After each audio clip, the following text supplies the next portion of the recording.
오는 19일부터 6일 지방선거의 본격적인 선거운동이 시작됩니다. 지난 대선의 패배를 설욕하려는 민주당과 새 정부의 국정동력 확보를 위해 승리를 다짐하는 국민의힘에 양보할 수 없는 승부가 예고되고 있습니다. 이런 가운데 여야 모두에게 악재로 작용할 성비위 사건이 잇따라 불거지면서 양측의 고심도 깊어지고 있습니다. 이번 지방선거 판세와 변수 두 분의 전 의원과 함께 분석해 보겠습니다. 신성범 전 새누리당 의원, 김형주 전 민주당 의원 나오셨습니다. 어서 오십시오. 안녕하세요. 자, 여야 모두 성비위 논란으로 곤혹을 치르고 있는 상황입니다. 먼저 민주당에서는 삼선 중진인 박완주 의원이 성비위 사건이 불거진 상태인데 일단 지방선거를 앞두고 대형 악재로 불거질 가능성이 있는 거죠. 그렇죠. 박완주 의원은 뭐 아시는 대로 원내대표 선거에 나왔고 그 후로 정책위 의장도 하신 삼선 의원이신데 정확하게 말하면 뭐 성비위라는 표현보다는 권력형 성범죄 의혹이 성범죄 사건으로 된 거죠. 그러니까 네. 왜냐하면 여성 보좌진, 보좌관 또는 비서관 또는 비서와의 그런 행위를 했으니까 성범죄가 심지어는 은폐 의혹. 그러니까 그 여성 피해자가 국회 사무처에 사익서를 안 냈는데도 다른 사람 서명을 받아서 다른 사람으로 하여금 서명하게 해서 사무처에 냈다. 사직 면직 회사를 국회 비서직을 그만두는 것처럼 이거는 완전히 가짜 문서를 만든 거잖아요. 이게 형사 사건까지는 갈 수 있다라고 보고 아마 민주당에서는 그래서 급해서 사건 내용은 안 알렸지만 심각함을 확인하고 네. 제명을 처리했는데 예. 제가 볼 때는 아마 국회 윤리특위에 넣어서 국회의원직을 그만두다가 이런 조치를 하지 않는 이상 적지 않은 영향이 있을 겁니다. 그 영향이라 하면 딴 거보다도 적어도 민주당 지지하는 분들, 민주당을 지지하겠다고 마음을 먹고 있던 분들이 이러면 안 되는데 하면서 선거 투표장에 예. 6일 안 나가게 되면 그게 굉장히 큰 아픈 대목이 될 겁니다. 악재로 작용할 것이다라는 말씀이셨고요. 말씀해 주신 것처럼 일단 민주당 차원에서는 빠르게 제명을 했고요. 또 뭐 반성문도 지도부에서 잇따라 내놓고 있는데 어떻습니까? 좀 이 정도로 수습이 될 수 있을까요? 글쎄 우선은 뭐 그 지방선거의 유불리를 떠나서 해당의 박원주 의원이 직접 그 국민 앞에서 나와서 하는 사과의 모습이 보이지 않는다. 예. 이제 실제적으로 보면 당이 먼저 이렇게 제명을 얘기하는 것인데 실제로 해당되는 의원들은 직접 그 엄명을 하지 않고 있다는 것이 문제가 될 것 같고요. 예. 또 실제로 작년 12월 달에 이 일이 있었는데 물론 먼저 지방선거 때문에 아마 가해를 당했던 분이 충분히 어떤 당의 애당심에서 그 목소리를 내지 않고 좀 유보했던 부분인데 그래서 4월 달에야 이제 이것이 정확하게 당에 접수돼서 당에서는 그나마도 열심히 조사를 해서 결과를 낸 것입니다만 어쨌든 그래도 한 5개월 동안 누군가는 이걸 알고 있었다라고 하는 것은 굉장히 가슴 아픈 부분이고 빨리 조치하지 않았다라고 하는 부분이고 해당 의원이 직접 나와서 국민 앞에 사과하는 일 그리고 또 나아가서 신의원 말씀이 있었습니다만 단순히 제명이라고 하는 건 당에서 무소속으로 나온 것이지 국회의원을 하는 데는 지장이 없는 부분이기 때문에 과연 국민 눈높이가 그 정도 수준에서 동의할 수 있는 것이냐 예. 민주당의 국회의원이었던 분이 그랬다는 것에 대해서 무관용 원칙을 얘기한다면 국회 윤리특위에 제소를 해서 사실은 국회의원으로 합당한지 안 한지까지 진도를 내야 되지 않을까 그렇게 생각이 듭니다. 예, 이번 사건으로 국민의힘은 파상 공세를 펼치고 있습니다. 민주당으로서는 악재 차단이 우선이겠죠. 국민의힘 이준석 대표의 성상납 의혹 등으로 역공에 나서고 있는데요. 먼저 화면으로 만나보겠습니다. 박원순, 오거돈, 안희정을 관통하면서 이어져 온 성범죄 DNA는 개선되기는커녕 더 기승을 부리고 있습니다. 성범죄 전문당이라고 해도 과언이 아니라니. 국민의힘 이준석 당대표는 성상납과 증거인멸 의혹을 받고 있습니다. 민주당은 그나마 수술 중이지만 국민의힘은 지금도 숨기는 중입니다. 네, 녹취를 연달아 듣고 오셨는데 지금 상황 어떻게 좀 보고 계세요? 그 박지현 아마 비상대책위원장께서는 아마 조금은 좀 그 역공을 취하는 정치적인 제스처, 선거를 앞둔 제스처보다는 먼저 당내에서 좀 저 문제를 확실하게 정리하는 게 필요한 것 같고 이준석 지금 국민의힘 대표 문제는 그 2013년 일이잖아요. 9년 전 일인데 그때는 보면 이제 박근혜 전 대통령이 대통령 시절 이야기니까 전 새누리당 비대위원 이준석 예. 20대 때 이야기 같아요. 근데 그것도 지금은 뭐 당윤리위원회에서 조사를 진행 중이고 징계 절차에 들어간다니까. 그거는 이제 조사를 해봐서 결론이 내려봐야 되겠다. 결론은 아시는 대로 징계를 할 것인지 말 것인지를 정해야 되고 네. 징계를 한다면 그 수준을 어떻게 할 것이냐. 예를 들어서 경고냐, 당원권 정지냐, 탈당 권고냐, 제명이냐 이 네 단계 중에 있을 텐데 경고는 큰 뭐 영향이 없겠지만 당원권 징계만 돼도 이준석 대표는 뭐 대표직을 그만둬야 되는 예. 그런 상황이 될 텐데 조금 기다려 보는 게 맞는 것 같고요. 그다음 민주당의 저 문제는 뭐 김기현 공동선대위원장이 뭐 DNA까지 표현했는데 저 대목이 아픈 이유가 아시는 대로 박원순 전 시장 건 때 피해 호소인이라 그런 표현이 또 당내에서 나왔던 부분. 또한 굉장히 뭐 뼈를 깎는다는 표현이 여러 차례 나오고 반성한다고 했는데도 왜 저 문화가 당내에서 없어지지 않느냐는 부분을 좀 유심히 봐야 돼요. 이건 뭐 여야의 문제만 아니고 어차피 남성이 굉장히 많은 국회 안에서 지금까지 좀 벌어져 왔던 일이라고 보는 게 맞는 것 같다. 네. 다만 민주당에서는 좀 정도가 심했는데 그 이유 중에 하나가 저는 약간의 그 86 문화, 운동권적 문화도 있다고 봐요. 집단이 개인을 보호해야 한다는 그런 뭐라 그럴까 우리 식구 감싸는 이런 관행적인 인식이나 이런 것도 작동한 것 같다. 이 대목에서는 좀 분명한 이번 기회에는 좀 일반 의원들까지 심지어는 남성 보좌관들까지 전부 다 이 문제는 정말 범죄일 수 있구나 하는 심각성을 깨닫는 계기가 됐으면 좋겠어요. 예. 첨언해 주실 말씀 있을까요? 아무래도 이제 성인지적 감수성이 많이 떨어지고 있다라고 하는 질타에 대해서는 우리가 결과론적으로는 받아들여야 될 것 같고요. 단순히 이게 권력형이기 때문에 언제든지 어느 공간이든 여야 할 것 없이 이런 문제는 생길 수 있다는 것이고요. 이제 그런 의미에서 과거에 자치단체 장들도 보면 그런 관련된 일에서 보좌진이나 비서진들이 그런 부분에 대해서 차단하지 못하고 막연하게 신기 관리하는데 급조하다가 일이 터지고 나서 이렇게 큰 망신을 당하고 참패를 당하는 그런 것이 반복되고 있다는 것이 매우 우리 조직 문화에서 안타깝다 그렇게 생각이 들고 예. 조금 더 적극적으로 특히 심지어는 민주당의 여성 운동을 했던 전직 의원들조차도 오히려 그것을 말하자면 보호하려고 했다는 것에 대한 아픔들이 있거든요. 그래서 조금 더 민주당은 더군다나 뭐 여야 같이 그렇다라고 하는 말보다는 스스로 더 많은 책임감을 갖는 것이 중요하다 그렇게 보여집니다. 예. 그리고 이준석 대표의 성상납 의혹에 대해서는 이걸 뭐 속도전으로 진행하기에는 지방선거를 앞두고 있는 만큼 좀 부담이 되지 않겠느냐라는 얘기도 있는 반면에 오히려 빨리 좀 정리를 해서 대응하는 게 낫지 않겠느냐라는 시각도 있더라고요. 근데 정치 상식적으로 본다면 이런 대목이 있는 거죠. 그러니까 대통령 선거 3월 달에 치른 대통령 선거에서 이기고 지방 선거가 진행 중인데 당 중앙윤리위원회가 갑자기 당 대표의 과거를 문제 삼아서 그 징계 절차에 들어가겠다, 징계 절차에 개시하겠다 이런 대목에 대해서는 뭔가 정치적으로 배후 내지는 배경이 있는 게 하는 의심은 좀 드는 대목이 있는 게 특히나 이것을 문제 제기한 집단이 유튜브 채널 그 무슨 연구소라는 데인데 거기서는 그걸 어떻게 알았을까 하는 대목 물론 그 이준석 대표의 행위가 사실인지 아닌지 그 정도는 얼마나 심했는지 다만 이 대목은 다른 거예요. 예를 들어서 박원조 의원은 피해 여성이라는 분이 있잖아요. 어찌됐건 당의 그 정식으로 문제제기가. 근데 이준석 대표에 대해서는 이거는 뭐 피해 여성이라기보다는 옆에서 이제 정언자들은 이런 분들 검찰 수사 기록에 나오는 경찰 수사 기록 일부 있다는 이 정도라서 조금은 작은 차이는 있어 보여요. 제 눈에는. 예, 알겠습니다. 계속해서 관련 얘기는 또 나올 테니까요. 지켜봐야 할 것 같고요. 새 정부의 청와대 인사도 과거 성비위 사건이 재조명되면서 논란이 일고 있습니다. 일단 검찰 출신의 윤재순 청와대 총무비서관이 과거 2차례 성비위로 징계성 조치를 받은 사실이 드러났는데 일단 사전 검증이 좀 부실했던 거 아니냐 이런 네. 논란은 피하기 어려워 보입니다. 사전 검증이 부실했다는 부분도 있겠습니다만은 이 정도는 그냥 자체적인 그 조직 내부에서 한번 그냥 구두 경고 정도 간 것이라서 큰 문제가 될 것 없다라는 인식이 저는 더 큰 문제라고 봅니다. 그러니까 이 사건에 대해서 모르고 있었다라기보다는 알고 있었지만 이 정도는 별건 아니다.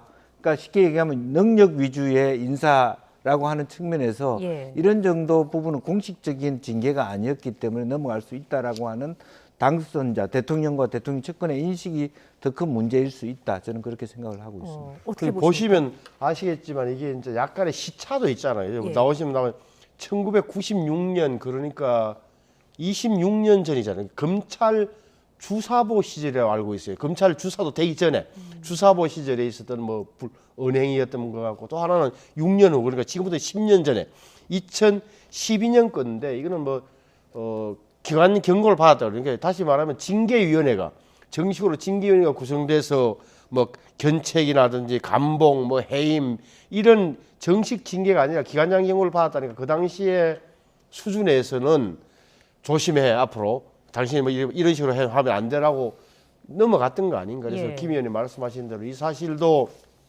검찰에서 누구보다 많이 알고 있는 윤석열 대통령이 알고도 뭐 알았는지 안 했는지 모릅니다. 제 느낌에는 알면서도 이 정도는 오래됐잖아요. 그러니까 하나 26년 전, 하나 10년 전 일이고 수준도 낮았으니까 징계의 수위도 정식 징계도 아니라고 그러고 그러니까 아마 능력 보고 뽑았다는 예.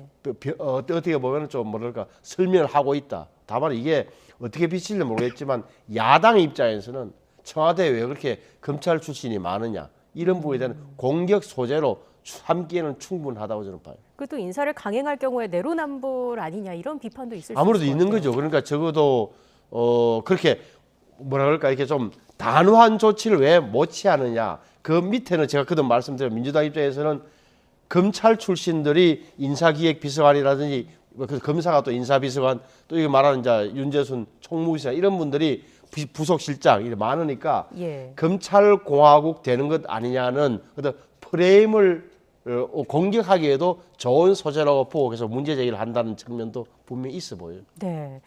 청와대 참모진 인선 논란이 또 내각 장관 임명에도 영향을 미칠지는 모르겠습니다. 현재 청문 경과 보고서가 채택되지 않은 인사가 4명이고요. 그 가운데 1명이 또 한동훈 법무부 장관입니다. 윤 대통령이 임명을 강행할까요? 어떻게 좀 전망하십니까? 우선 제가 볼 때는 16일 내일까지 한동훈 장관에서는 이제 청문 경과 보고서를 재송부 다시 보내달라 정부로 예. 보내달라고 요구했다니까 17일 날 모레부터는 잘 아시는 대로 그 윤석열 대통령이 한동훈 법무부장 임명하면 돼요. 임명할 수 있을 것 같고 근데 남는 문제는 잘 아시는 대로 정호영 보건복지부 장관 후보자를 네. 어떻게 할 것이냐인데 이것은 시간 순서의 문제입니다. 제가 볼 때는 한덕수 총리 지명 동의안 그 인준안을 국회 본회의에서 언제 표결에 붙이느냐가 관건이다. 그럼 예를 들어서 이제 민주당 입장에서는 가결이든 부결이든 간에 그걸 먼저 올리게 되면 예. 그 정리되고 나서 대통령이 어떻게 하느냐 정호영 후보자를 그만두게 하느냐 아니면은 뭐 이렇게 계속 밀어붙일 거냐가 정해지겠죠. 그래서 저는 먼저 민주당 입장이 좀 정리됐으면 좋겠다. 민주당에서는 정말 표결로 갈 것인지 아니면 아예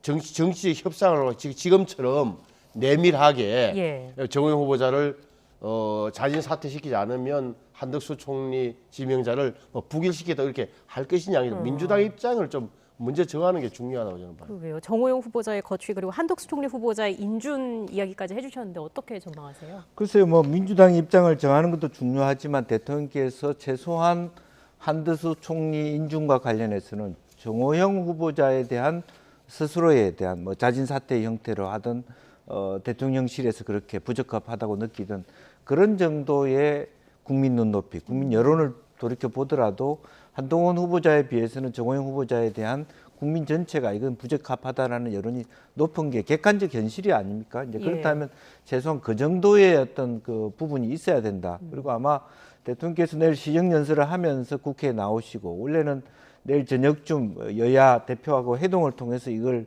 좀 정리하고 가겠다는 의지도 일부 비치긴 합니다. 네. 그런 의미에서 아마 오늘 내일 특히 내일 중심으로 이 기류가 어떻게 바뀔지가 좀 초미의 감심사 아니냐 그렇게 보여집니다. 근데 이제 김 의원님 말씀도 맞는데 제가 관찰하기에는 대통령의 뜻이랄까 의중을 어느 정도 드러나 있어 보여요. 무슨 말이냐면은 자 지난 7일 날 재송부 요청했던 5명이었습니다. 정호영, 원희룡, 이상민, 박보균, 박진 5명 9일까지 이틀 후까지 재송부 해 주십시오 했는데 나머지 4명은 다 임명을 했어요. 원희룡 국토교통, 이상민 행정안전, 박비훈 문화체육관광부, 그다음에 박진 이렇게 외교부 장관, 네. 외무부 장관 다 임명했는데 정호영 후보자만 일단 임명 안 하고 기다리고 있는 상태란 말이에요. 이 말은 예. 무엇이냐?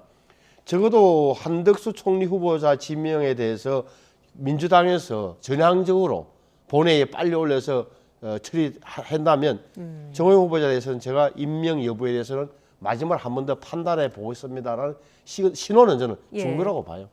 이게 어떻게 되느냐에 따라서 여론의 움직임도 좀 변화가 있을까요?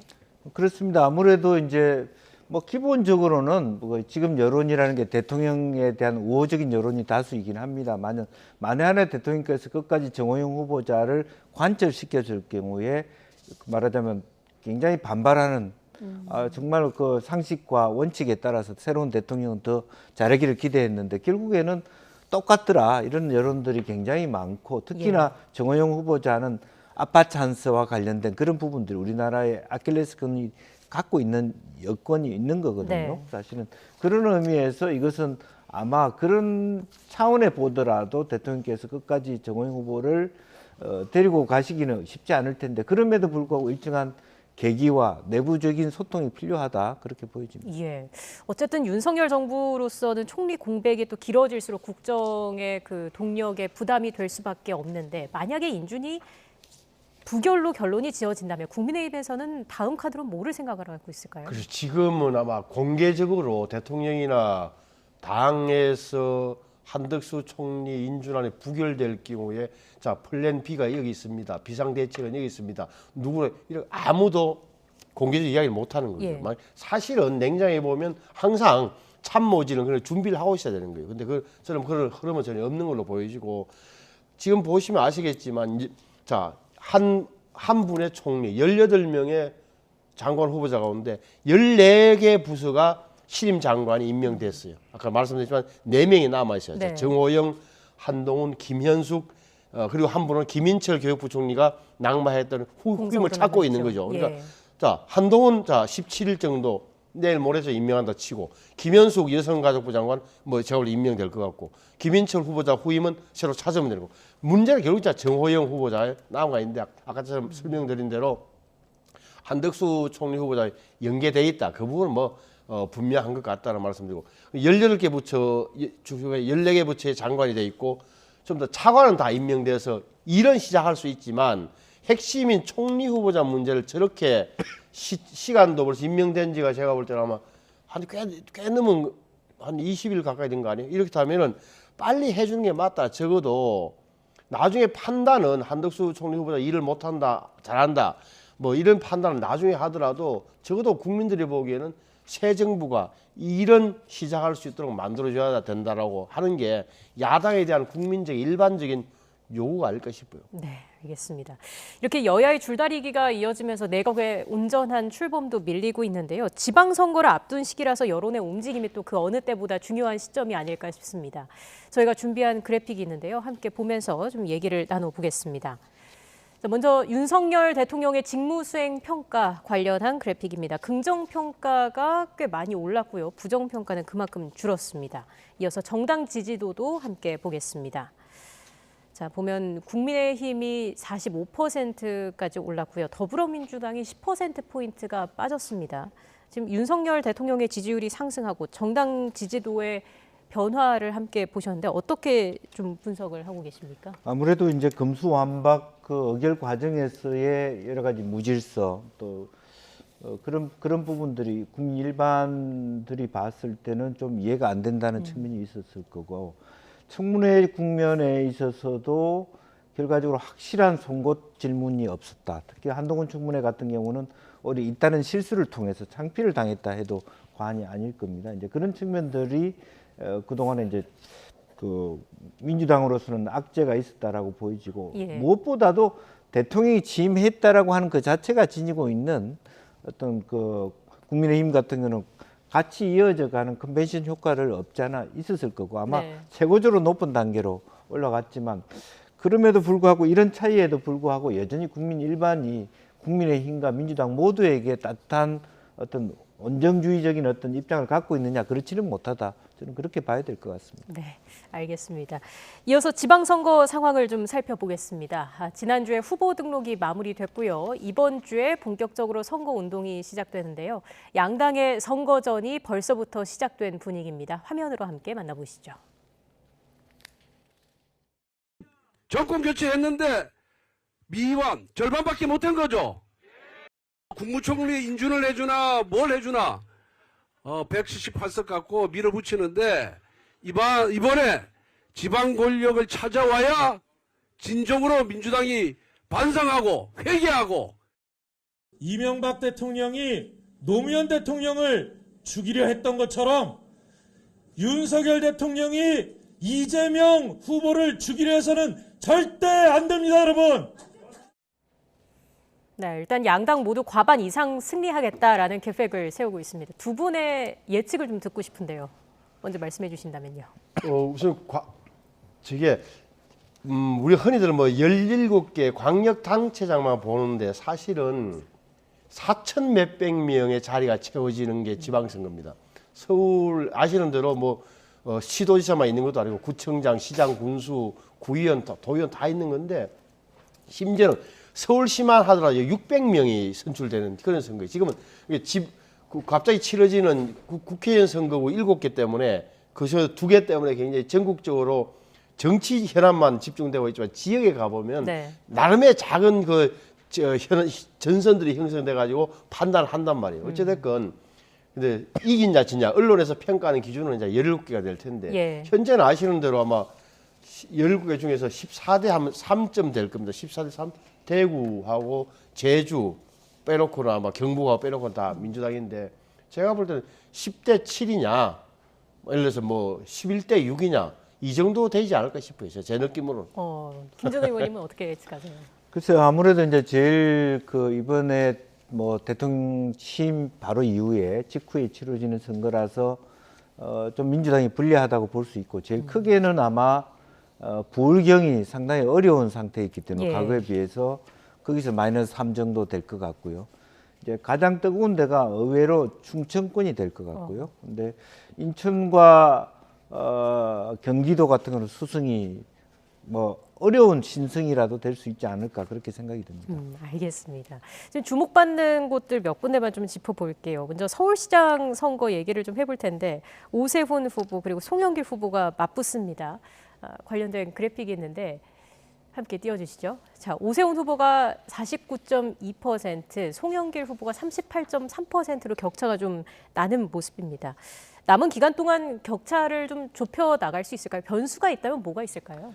글쎄요, 이제 오세훈 후보가 너무 이제 4선 진출한다라고 하는 뭐 그런 측면에서 오히려 한편으로 보면 모랄 해저드 같은 게 있을 수 있다라고 생각이 들고요. 너무 초기부터 충분히 쉽게 이길 수 있다, 낙승한다라고 하는 자만심들이 있을 수 있을 것 같고요. 오히려 이재명 상임 고문이 인천에 바람을 지핌으로써 수도권 전체를 좀 다시 한번 재결집을 할 수 있다고 하면, 그러니까 실제적으로 골든 크레소와 같은 쉽게 뭐 역전이 된다든지 그런 건 쉽지 않지만 상당히 많이 접전이라고 할 수 있는 정도까지 좁혀 들어갈 수 있는 선거 운동을 하기 시작하면 민주당 세력들이 만만치 않지 않습니까? 서울은 뭐 시흥 구의원 거의 90%가 다 민주당 구청장 포함해서 갖고 있는 조직세가 있기 때문에 이제 그런 의미에서 그렇게 쉽게 오세훈 후보가 따돌릴 수 있다고 생각하면 오히려 나중에 당황스러울 수 있다 그렇게 생각이 듭니다. 저는 좀 다르게 보는데 물론 이제 민주당에서는 저 송영길 후보가 좀 따라가리라고 기대하고 있겠지만 현실로 봐서는 어려울 것이다. 왜냐하면 동력을 좀 잃었다. 다시 말하면 인천 계양에서 서울시장 출마하는 과정에서 당내에서조차 이견이 존재하고 그런 모습이다. 온 국민이 봤던 측면에서 온전하게 송영길 후보의 경쟁력이 확보되지 않았다고 하는 대목 하나 하고 또 하나는 4년 전의 기억들을 너무 서울 시민들이 굳게 갖고 있는 거예요. 25개 구청장 가운데 24대 1로 완전하게 한쪽을 몰아줬고 110명의 서울시의원 가운데 100명 이상 넘게가 민주당이었다 이런 사실을 기억하는 입장에서는 서울시장뿐만 아니라 구청장, 시의원, 구의원까지도 너무 한쪽에 밀어줘서 한쪽으로 치우쳐서 굉장한 서울시정의 손해를 봤다는 느낌을 서울 시민들이 갖고 있다고 보기 때문에 예. 저는 이 대목도 오히려 더 크게 작용할 거다. 그래서 송영길 후보가 따라잡기가 어려울 거라고 보는 게 냉정한 현실 아니냐. 큰 변수는 없을 것으로 저는 보여요. 알겠습니다. 앞서 저희가 두 가지의 그래픽을 보여드렸는데 각각 다른 조사기관에서 조사를 한 결과였고요. 일단 현 상황에서는 오세훈 후보가 앞서는 상황인데 남은 기간 동안 또 어떻게 움직이게 될지를 지켜봐야 할 것 같습니다. 경기 지역 같은 경우도 수도권 최대 격전지로 꼽히고 있는데 김은혜 후보와 지금 보시는 것처럼 김동연 후보입니다. 지지율도 굉장히 접전 양상을 보이고 있고요. 역시나 판세 각각 어떻게 분석하시는지 말씀해 주시죠. 아무래도 이제 우선은 그 대선에서는 여러 가지 논란이 있었고 윤석열 대통령에 비해서 그 이재명 후보가 선거에서 지기는 했으나 경기도민들의 입장에서 도지사로서의 말하자면 이재명에 대한 평가가 그렇게 박하지는 않거든요. 도민의 만족도는 나쁘지 않았다라는 측면. 네. 물론 대장동으로 논의가 있었습니다만은 경기도민들이 대장동 문제만 갖고 생활하는 건 아니었기 때문에 또 하나 그런 어떤 경기도민의 자존심이라는 측면에서 봤을 때 과연 초선 50대 초반 여성 후보자가 경기도민의 눈높이에 합당한가. 다만 윤석열 대통령께서 뭐 유승민 후보를 이기라고 보냈다. 그런 예. 측면이 있을 수 있지만 만약 유승민 후보가 나왔다 그러면 경기도민 입장에서는 만족도가 더 높았을 것이다. 그렇기 때문에 지금 대통령의 지지율이나 국정 만족도가 올라가고 있음에도 불구하고 같이 반등하고 있지 못하다. 예. 이기고 있고 또 지는 여러 가지 초접전 왔다 갔다 하는 여론조사가 네. 분명히 있습니다만은 그럼에도 불구하고 또 하나의 변수가 있죠. 광용석 후보가 무소속으로서 5% 내지 10%, 즉 평균으로 보면 한 7% 정도를 가져간다면 상당히 쉽지 않을 것이다. 김은혜 후보가. 그렇게 보면 실제로 보면 그 민주당이 어렵겠지만 승리할 수 있는 영역이 있다. 그렇게 보여집니다. 지금 강용석 후보 말씀을 해주셨는데 5%를 조금 넘는 것으로 나왔거든요. 이게 네. 근데 또 단일화 얘기를 하기에는 단일화를 한다고 해서 5%가 고스란히 김은혜 후보에게 가겠느냐 이 부분도 의문이다라는 목소리도 있더라고요. 김은혜 후보 입장에서 굉장히 곤혹스러운 대목이 있을 겁니다. 강용석 후보와 단일화 하게 되면 자신을 지지하던 중도층에서 이 모질하면서 빠져나갈까 하는 걱정도 함직한데 결론부터 이야기하면 그래도 단일화하면 좀 나아질 거예요. 그래서 저는 마지막 남은 변수는 경기도는 예. 단일화다. 단일화는 핵심이 뭐냐? 강용석 전 의원 현 후보한테 당에서 국민의힘에서 무엇을 보장할 수 있느냐 하는 대목, 정치적 미래를 무엇으로 보장하느냐가 관건이라고 봐요.